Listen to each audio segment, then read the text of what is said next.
रो लो बेटा, अपने दिल को हल्का कर लो। I'm sorry आंटी, आपके प्यार के सहारे के कारण हम अपने फीलिंग्स पर काबू ही नहीं रख पाए। हमें माफ कर दीजिए। सॉरी इस बात के लिए बेटा। हम तुम्हारे दुख को कम नहीं कर सकते, लेकिन बांट तो सकते हैं ना। हम समझते हैं अपनों को अपने सामने होते हुए अपना ना कह पाना कितना मुश्किल होता है। मुश्किल तो तब पड़ जाती है ना आंटी, जब 7 फेरों के साथ 7 कस्में देने वाला इंसान किसी और को अपना जीवन साथी बना ले। बहुत मुश्किल होती है।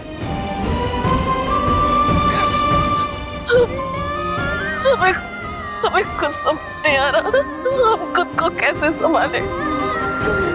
ये हमारे लिए बहुत मुश्किल है। शायद इसी का नाम जिंदगी है। तुम्हें भी अपनी जिंदगी में आगे बढ़ जाना होगा। समय के साथ पीछे छूट के रिश्तों से बाहर निकल जाना ही सही है, वरना ये तो जिंदगी भर सताता रहेगा।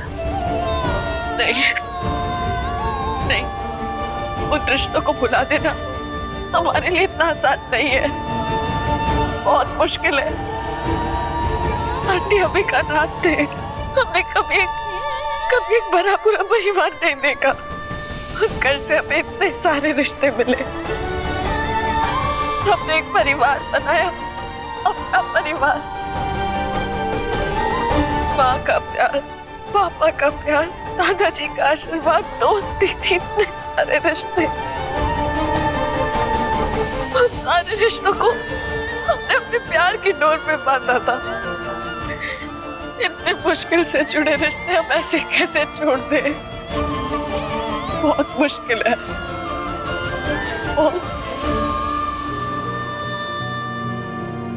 राजीव क्यों इसे तकलीफ दे रहा है? इसे वहां फिर से काम पे मत भेजो।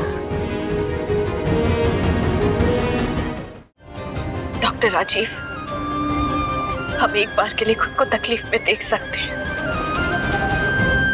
लेकिन अपने परिवार को तकलीफ में नहीं देख सकते। उन रिश्तों को बिखरते टूटते ये हम कभी नहीं देख सकते, कभी भी नहीं। सुमन, यही तो परीक्षा है, और जिंदगी को ऐसी जंग तो नहीं कहा है ना, क्योंकि नहीं जंग आसान होती है, नहीं जिंदगी। चलो उठो, जाओ फ्रेशन अप हो जाओ और मेंटली खुद को तैयार करो कल से एक नई जंग के लिए या एक नई जिंदगी के लिए। जब फ्रेश हो जाओ।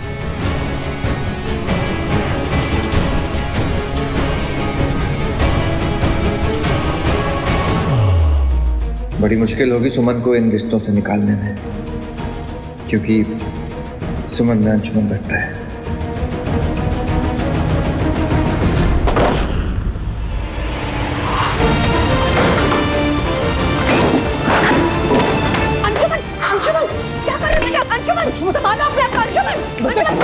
क्या कर रहे हो तुम?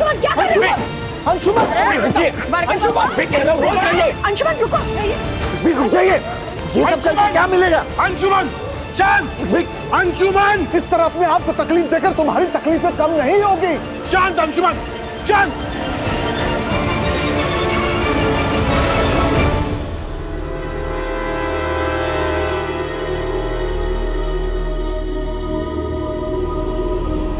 एक बात आप सब लोग समझ लीजिए, और खासकर आप बड़ी मां।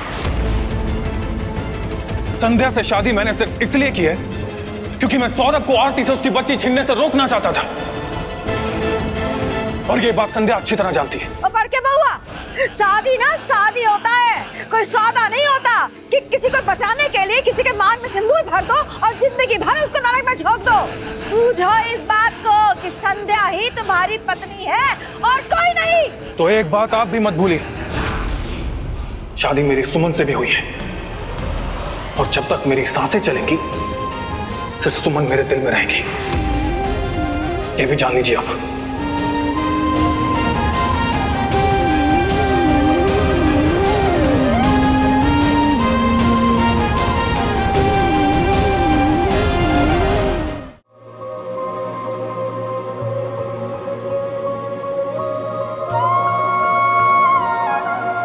कि अगर आप अपनी इमोशनल जर्नी में अपनी भावनाओं पर काबू पा लेते हैं, रिश्तों से आगे कर्म को रखते हैं, तो मानो आप जीत गए।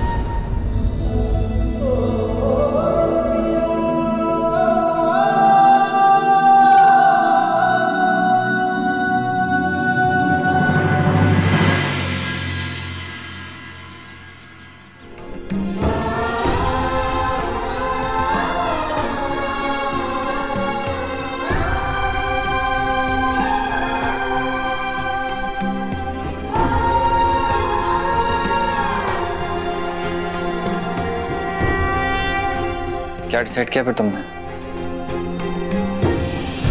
आपने सही कहा था डॉक्टर राजीव, हमें हर हाल में ये जंग जीतना होगा। अब जिम्मेदारी ली है, उस जिम्मेदारी को पूरा भी तो हम ही करेंगे ना। हम दिल से कोशिश करेंगे कि हम अपनी ड्यूटी अच्छे से करें। आखिर एक बच्चे की फ्यूचर का सवाल है, उसका फ्यूचर कैसे खराब होने दें।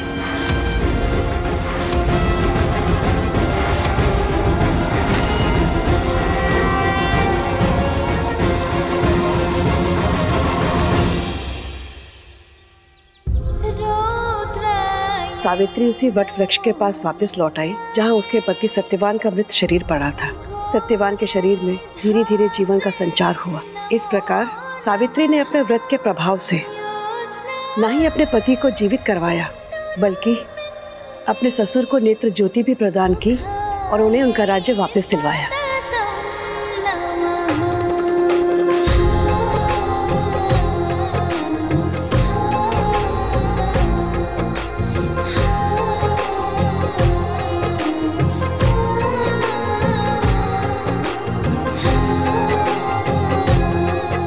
उसी दिन के बाद से वट सावित्री अमावस्या और वट सावित्री पूर्णिमा के दिन वट वृक्ष की पूजा का प्रावधान है और ये व्रत करने से स्त्रियां अखंड सौभाग्यवती रहती हैं और उनकी सारी मनोकामनाएं पूरी होती हैं।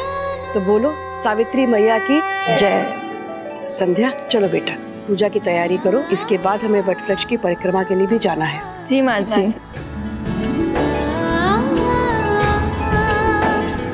ये लो छोटी सुमन लाई। अरे ये तो सो रही है, हम अभी आते।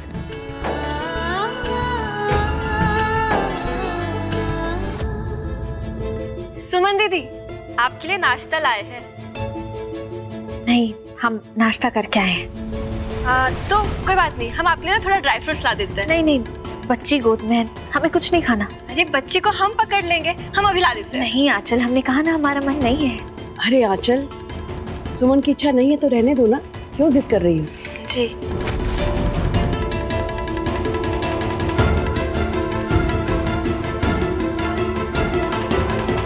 शायद लगा लो, भैया जी के लिए व्रत रखा है महारानी ने।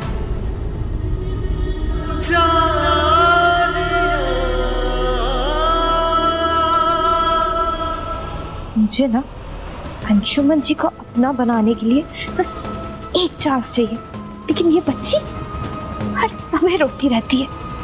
इसी की वजह से अंशुमन जी मेरे करीब नहीं आते, मुझसे दूर रहते हैं। करूँ भी तो क्या करूँ? बात तो सही है तुम्हारी। क्या खुसुर फुसुर हो रही है दोनों बहनों में? कुछ नहीं बाजी, हम तो बस ये कह रहे थे कि सुमन दीदी कितनी अच्छी है।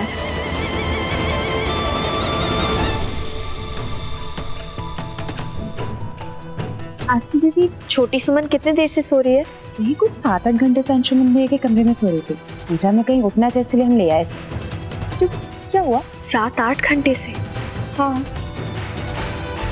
सुमन, सुमन, सुमन,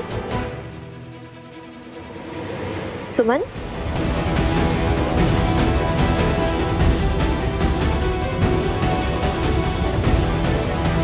ये रिएक्ट क्यों नहीं कर रही?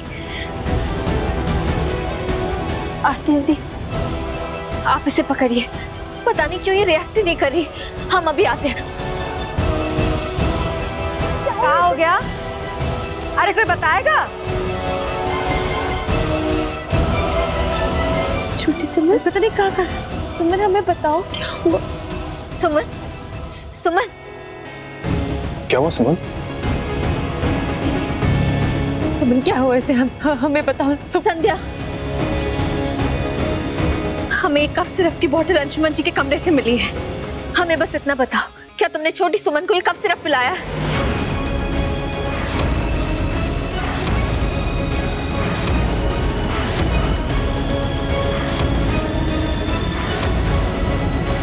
संध्या, हम कुछ पूछ रहे हैं, क्या तुमने सुमन को कफ सिरप पिलाया है? अरे क्या पगला गई हो का तुम लड़की? कौन सा बात पकड़ के संध्या बहू को नीचे दिखाने की कोशिश कर रही हो तुम? हैं? दिमाग खराब हो गया है सच में? आंटी जी, हम किसी को नीचा दिखाने की कोशिश नहीं कर रहे। हम बस जानना चाहते हैं क्या संध्या ने ये कफ सिरप सुमन को पिलाई थी, ताकि हम उसके अकॉर्डिंग इलाज कर सके। बस इसलिए पूछे। संध्या बताओ ना, क्या तुमने कफ सिरप पिलाई है? संध्या, सुमन तुमसे कुछ पूछ रही है। क्या तुमने बच्ची को कफ सिरप पिलाया था? संध्या बताओ ना, हमारी बच्ची की जिंदगी का सवाल है, इसे क्या हुआ है? संध्या बताओ, प्लीज बताओ। वो बच्ची को बुरी तरीके से कफ हो रहा था तो थोड़ा सा कफ सिरप पिला दिया ताकि वो बेटर फील कर सके।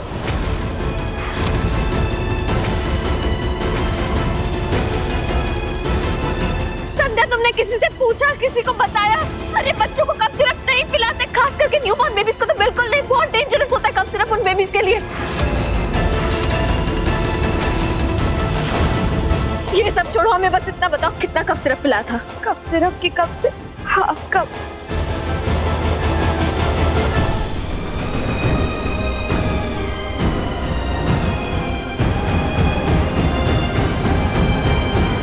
सुमन, हमारी बच्ची को कुछ होगा नहीं ना? ये ठीक हो जाएगी ना सुमन? दीदी, अब बिल्कुल भी चिंता मत कीजिए। हम कुछ नहीं होने देंगे। छोटी सुमन को लाइए, हम कुछ नहीं होगा। हम सुमन को कुछ नहीं होने देंगे। हाय रे विधाता, कौन सा शनि दशा में हमारे नातिन का भाग लिखा गया था। ए माता रानी, हमारी बच्ची पर अपना कृपा दृष्टि बनाए रखिए। हम नंगे पांव आएंगे आपके मंदिर में दर्शन करने के लिए। माता रानी, हमारी बच्ची को बचा लो।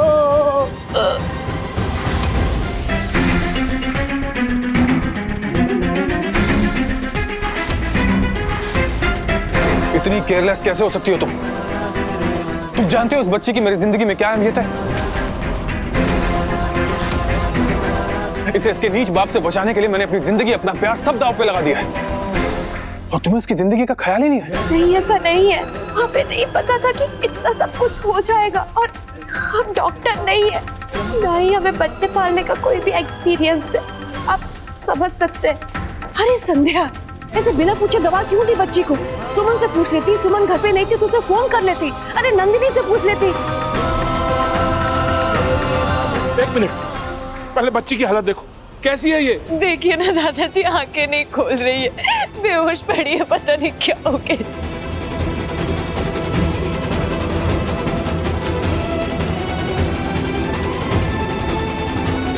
हम सब वेट क्यों कर रहे हैं? सीधा हॉस्पिटल लेकर चलते हैं ना जल्दी से। नहीं नंदन, नहीं, हॉस्पिटल ले जाने की जरूरत नहीं है, ज्यादा हैवी डोज नहीं है। सुमन, ये हम फिर भी डॉक्टर राजीव से बात कर लेते हैं, उनसे सलाह लेते हैं कि ऐसे में क्या करना चाहिए। हम अभी पूछते हैं। हाँ।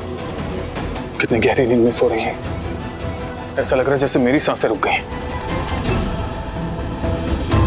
अगर बच्चे को लेकर जानकारी नहीं है तो कम से कम सतर्क तो रह सकती थी ना तुम। तुम्हें समझ में नहीं आता कि... अंशुमन जी, बस संध्या को डांटने से क्या होगा? आप लोग बस हौसला रखिए। आचल, थोड़ा सा गुनगुना पानी देना जल्दी। जी।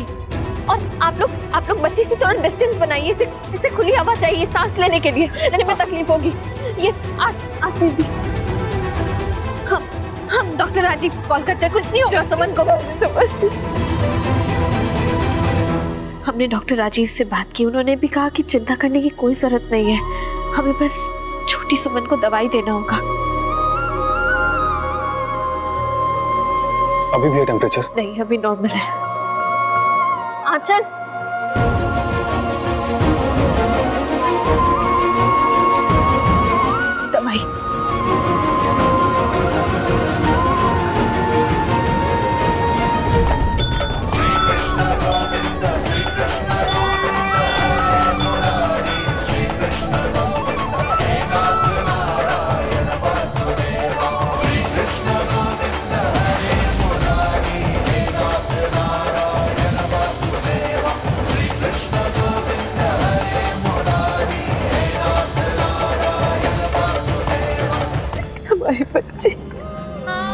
दीदी चिंता मत कीजिए, सुमन बिल्कुल ठीक हो जाएगी।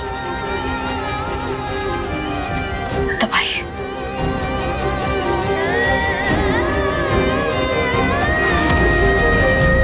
सुमन देखो ना, वो रिएक्ट भी नहीं कर रही है। मेरा मन बहुत घबरा रहा है सुमन। तुम्हें खोने के बाद मेरी जिंदगी संवरने का नाम नहीं ले रही थी। जब से इसकी नन्ही हथेलियों ने मेरी उंगली को थामा, मुझे जिंदगी जीने के मायने समझ में आने लगे। अंशुमन जी, आप बिल्कुल भी परेशान मत होइए। सुमन बस कफ सिरप की वजह से सो रही है, इसे कुछ नहीं हुआ है। हमने दवाई दिया है ना, इसे ठीक हो जाएगी। तुम नहीं जानती सुमन, इस नन्ही सी जान ने 4 दिन में मेरी जिंदगी जीने के तरीके को बदल दिया। और जब से मैंने इसे तुम्हारा नाम दिया, इसकी परछाई में तुम्हें देखता हूँ। सुमन देखो, छोटी सुमन को होश आ गया। सुमन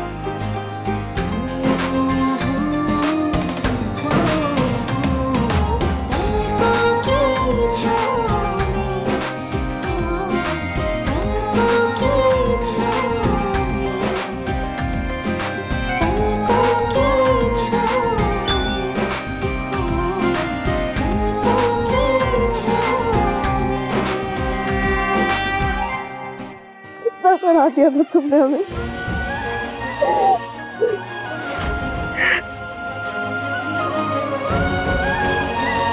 देखिए अंशुमन जी, अब भी इसकी हथेली आपकी उंगलियां टूट रही है।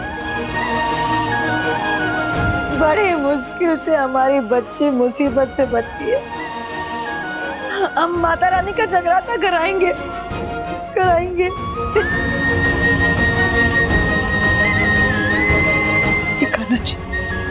लाख धन्यवाद।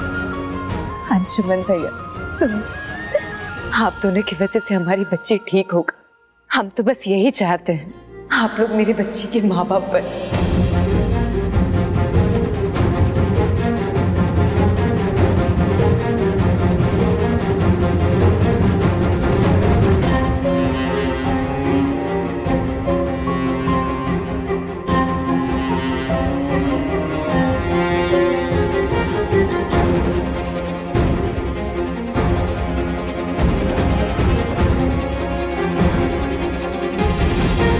यस डॉक्टर, हमने वो दवाई दे दी थी।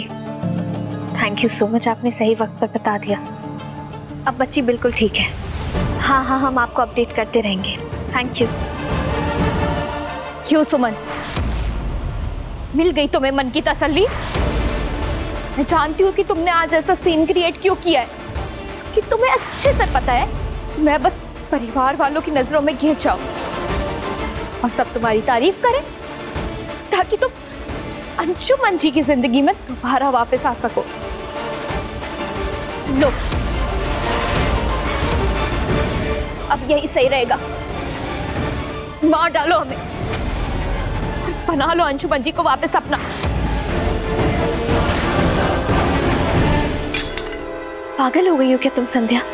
तुम्हें क्या लगता है हमारा और अंशुमन जी का रिश्ता बस यूं ही है, ऐसे ही बना है? नहीं, बहुत मुश्किल परीक्षाओं से गुजरा है हमारा रिश्ता। जब किस्मत ने करवट ले ली और साया भी साथ नहीं दे रहा था, जिंदगी जिंदा लाश की तरह बन गई थी, तब कोई आकर जीने का मायना सिखाते। तब बनता ऐसा रिश्ता जब गम के टूटे हुए पहाड़ में कोई खुशियों की बारिश कर देता है, तब बनता ऐसा रिश्ता। हाँ, हम मानते हैं कि वक्त ने इस वक्त हमारे सामने एक दीवार लाकर खड़ा कर दी है, लेकिन रिश्तों की मर्यादा अब भी कायम है। तो आप उसी पुराने रिश्ते को नया रूप देना चाहती है ना, इसलिए आपने ये सब किया? बताइए। संध्या, रिश्ता कोई कच्ची मिट्टी का खिलौना नहीं है जिसे जब चाहे जैसे चाहे कोई नया रूप दे दो। ये तुम क्या बोल रही हो संध्या? देखो, हमें ना तुम्हें, ना अंशुमन जी को, ना इस परिवार को अपने रिश्ते के बारे में कुछ भी समझाना है। हम बस तुम्हें ये बताने आए थे कि हमने नीचे जैसे कफ सिरप को लेकर रिएक्ट किया। हम बहुत डर गए थे, हमें समझ नहीं आ रहा था कि हम क्या करें। हमें उसके अकॉर्डिंग छोटी सुमन का इलाज करना था। हमने बस इसलिए तुमसे ऐसे बात की है। हमारा इरादा तुम्हें नीचा दिखाने का या बदनाम करने का नहीं था। सुमन, आपको एक बात साफ बता देना चाहती हूँ, मुझे कोई फर्क नहीं पड़ता कि आपका क्या पास था अंशुमन जी के साथ, लेकिन आपको मेरी एक बात समझने की बहुत जरूरत है कि अंशुमन जी का प्रेजेंट मैं हूं, सिर्फ मैं। सो प्लीज से दूर रहिए, क्योंकि अब वो मेरे हस्बैंड है। और आप तो ये अच्छे से समझती होंगी, कोई भी वाइफ अपने हस्बैंड की लाइफ में दूसरी औरत नहीं देखना पसंद करती। संध्या,